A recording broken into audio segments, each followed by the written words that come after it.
आता पाहूया टॉप 9 राजकीय बातम्या। कुंभमेळ्याला का गेले नाही ते विचारा, उपमुख्यमंत्री शिंदेंचा ठाकरेंना अप्रत्यक्ष सवाल। काही लोक आता स्वतःला हिंदू म्हणायला घाबरतात, शिंदेंचा टोला। यहाँ पर 144 साल के बाद ये महाकुंभ हुआ है और इसीलिए अभी जो नहीं गए उनको आपने सवाल पूछना चाहिए हिंदुत्व के बारे में। मैं हिंदू हूँ, तो कहाँ गया इनका हिंदुत्व, आप पूछो उनको। मराठीतून एमए करणाऱ्यांना वेतनवाढ नाही, ठाणे महानगरपालिकेनं काढलेल्या परिपत्रकावर टीका। संबंधित निर्णयाविरोधात आंदोलन करणार, ठाण्यात मराठीचा अपमान, विचारांचे वाहक म्हणवणारे गप्प का, संजय राऊत यांचा शिंदेंवर निशाणा। ठाण्यामध्ये महानगरपालिकेत जर मराठी पदवीधरांना वेतनवाढ नाकारली जात असेल, शिवसेना या विषयावरती गप्प बसणार नाही, आंदोलन करणार। मराठी भाषा आणि मराठी माणसासाठी मनसेने केलेली 4 कामं दाखवावी।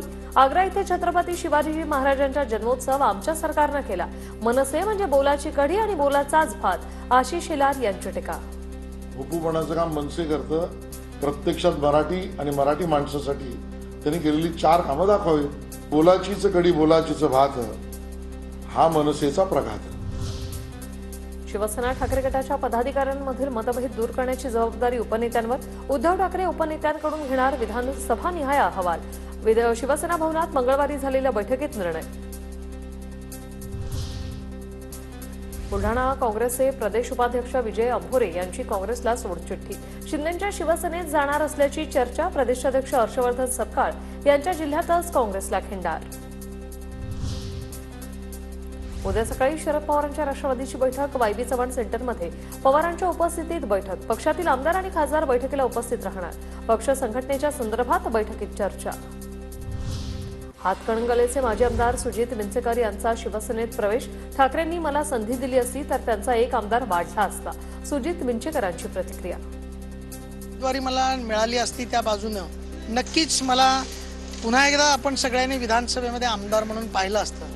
आमचे नगरसेवक त्या भागामध्ये आणून नगराध्यक्ष सुद्धा शिवसेना एकनाथ शिंदे साहेबांचा होणार यातील मात्र शंका आम्हाला नाही।